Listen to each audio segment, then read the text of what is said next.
What's up, Filthy Casual here? Hopefully the audio is a little bit better. I don't know what's wrong with the static. I think the cable's fine, but either way, hopefully this video is better. Leave a like on the video if you like the video. This is going to be talking about how Kevin Durant is a piece of shit. And this last video I'm going to make about Kevin Durant because I made like 5 videos on Kevin Durant in the off season. And what I said in the first video, well, in the second video, is going to happen, and that is the fact that Kevin Durant is going to stay in Brooklyn because no crap. There was no way we were going to get value for him. There's no way we were going to get anything for him that was worth even similar amounts that teams were willing to give up. That made sense for the team after giving up all the assets for Kyrie and Harden and all and Ben Simmons and all this stuff. Royce O'Neal, they even traded away a first round pick. It's like there was nothing that made sense. There's nothing that made sense. Now, I think what's more interesting than Kevin Durant returning is what's happened with Steve Nash and with Ben Simmons. So I think Steve Nash, I think if we start there, I think he's far more likely to be fired. Um, I think Steve Nash is not a great coach yet, and that's not to say that he won't become one. But Steve Nash is a really, really good player, and I think there's a history of really, really good players after getting time becoming really, really good coaches. Steve Kerr, Bill Jackson, my boy Bill Walton, or did Bill Walton coach? I know he does the cast. Jason Kidd, Um, but none of these guys were excellent coaches on their very first try. Well, Phil Jackson, but that was the one, and that wasn't even his coaching strategy. That was someone else's that he stole. Which fair. You do what works. It's like, oh, this guy runs pick and rolls. He's stealing my playbook. It's not like that. But yeah, so I think Steve Nash is far more likely to be now than before. Um, and I'm not opposed to that.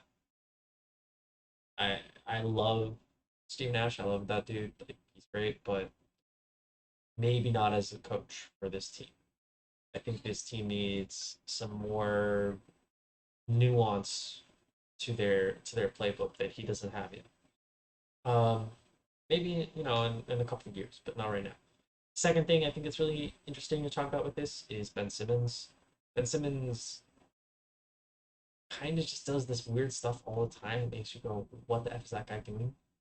uh, and not on the court, although sometimes on the court, but like off the court, he doesn't support his team and isn't as present as you maybe think. And I don't know if this is because of the situation in Philadelphia that's kind of transferred over and he doesn't really know how to act as part of a team. And obviously, Kyrie and KD have not shown him how to act on a team. So his bad behavior might continue. It just doesn't seem like, honestly, it seems like the perfect playing position for Ben Simmons on the Brooklyn Nets, but it also seems like the worst possible team, right?